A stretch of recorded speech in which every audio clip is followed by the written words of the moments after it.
Hi everyone, it's Julian from Digital Trends, and this is Blackberry's KeyOne. It's the company's latest smartphone, and as you can see, it has a keyboard built right in there. And this is a smartphone that's a little different from the company's previous offering that had a keyboard, the Priv, mostly because BlackBerry is trying to go distinctly different. There are a lot of Android phones out there that have similar designs and all glass looks, but BlackBerry's trying to make something different that caters to a specific group of people who like keyboards. And that is sort of the primary focus of the KeyOne, and it's kind of in the name as well. As you can see here, it's got this U-shaped bottom and a rectangular looking top, and it's got a metal chassis around the sides and this rubberized and texturized back, which gives for this nice little finish at the back. That it feels nice. It can be a little slippery, but overall I think it's fairly comfortable to hold. And primarily one of the big things about this device is that the company was going for one-handed use, so that you can operate on the go and still use the keyboard. There are numerous features specific to this device.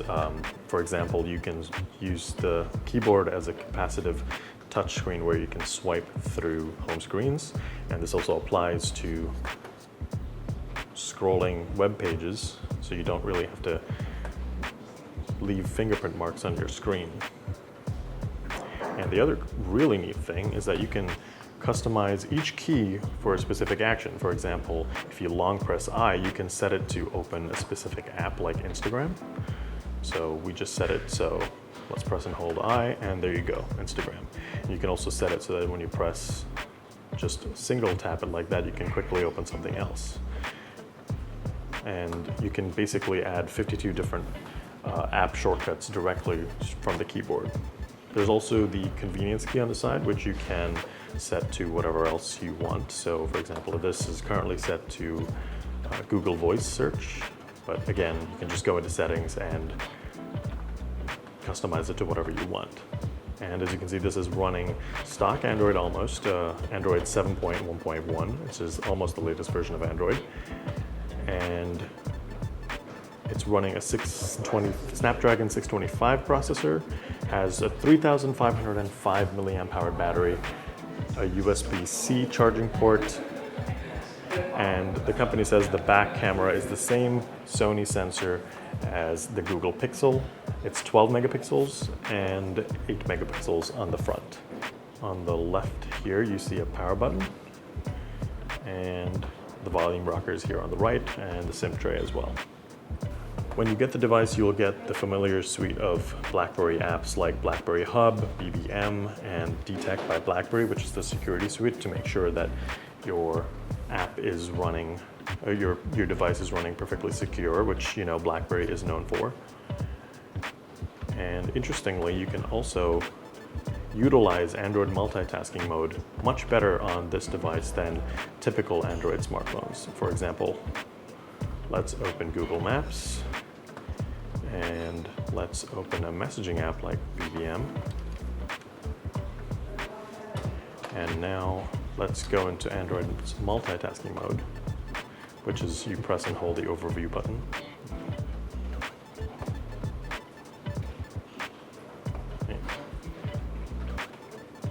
There we go. So you can see that before, in normal Android devices, the keyboard would take up a lot of the screen, so you wouldn't be able to respond to someone while typing and still utilize that bottom screen space. But since the keyboard is separate from the display, you can completely make use of this dual screen setup right now to master this multitasking experience. And the keyboard is something that you'll have to get used to, unless of course you are an adept Blackberry keyboard user.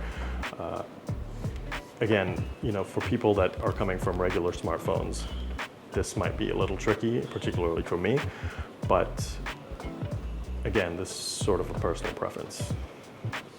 Well, it looks like you have a wide variety of manual settings in the camera app, including HDR.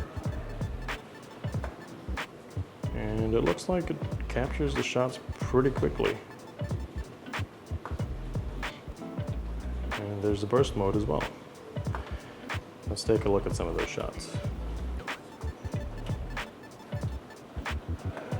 that is pretty fantastic. And everything feels fluid and smooth.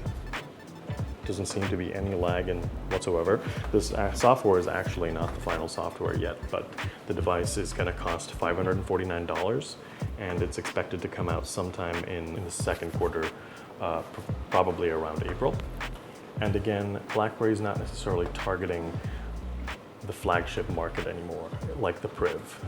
This market is, being priced at $549 means the company is targeting the mid-range market, and you can see that with the choice of processor, the Snapdragon 625, but still, this is a device that's meant to cater to professionals who really want to use multiple apps at the same time, and just more enterprise-focused use case. And that's the sort of the purpose of the KeyOne.